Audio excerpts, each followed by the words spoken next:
thank you very much indeed, Noel, for a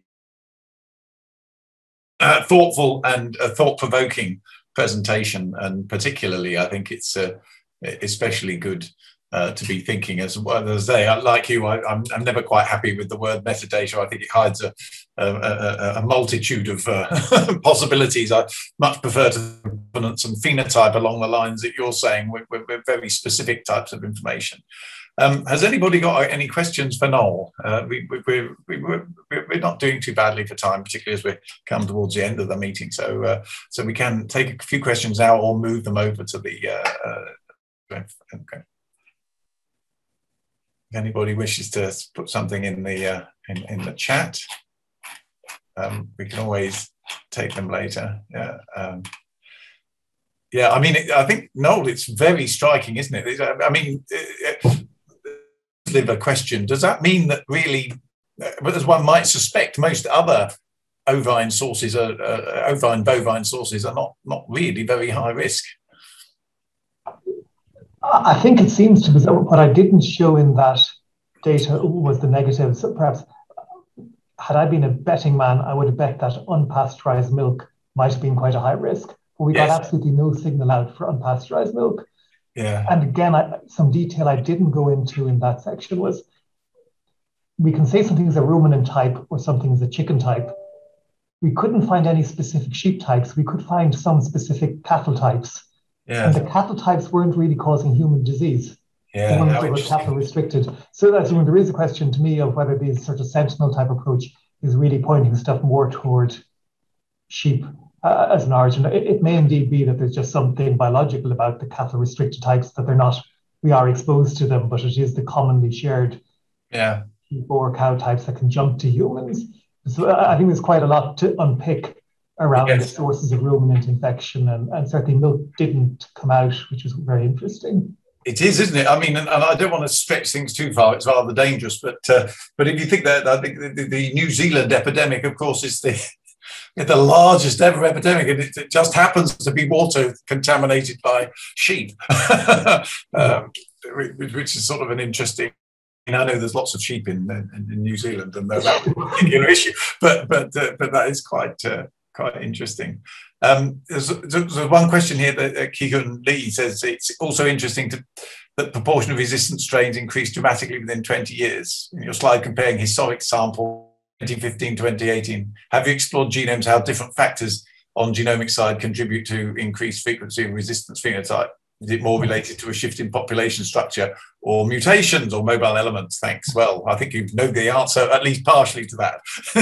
Absolutely. I suppose the first thing is to admit is that for most of these isolates, we don't have a phenotype. I suppose that was the point I was making, that because Public Health England had developed this very nice validated pipeline, we're just inferring the resistance. So, and in that case, I haven't looked at it here, but we've looked extensively before, including with Sam Shepherd, where there is horizontal genetic transfer, there is clonal expansion. Certainly, it looks within the chicken industry, there's been a very dramatic clonal expansion of some types that are resistant. So I think that there's probably, in part, clonal expansion bringing it up, but also some mobile elements. And obviously that varies by different antibiotic as well. The fluoroquinolines seem to have a very trivial mutation that has low cost and generates resistance that probably is happening quite often repeatedly, whereas some other types are spreading more horizontally. Yeah. And Anu, I see, is saying, I think we need to be careful with genome collection with AMR interpretations. They are often biased sampling. Well, yes, as you say, I think we do have in time hosts or size of populations. I mean, I think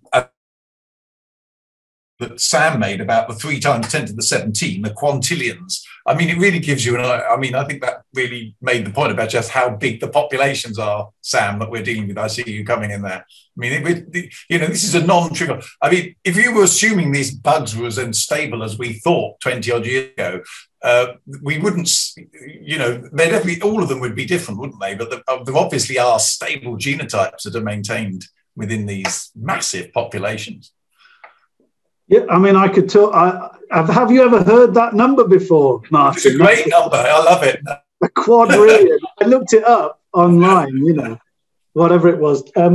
Yeah, I was just going to say, so some of the work something I've been trying to do is to think about how long different lineages are sustained. So, obviously the ST61, we sort of say, well, it may have started in the 1800s. Obviously, there's a lot of error around all of that.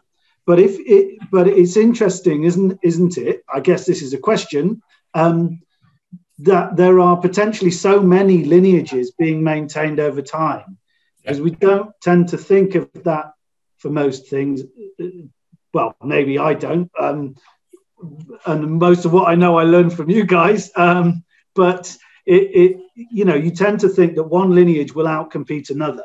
So if you get lots that are maintained, then maybe they're occupying niches, slightly different niches where they're not in direct competition.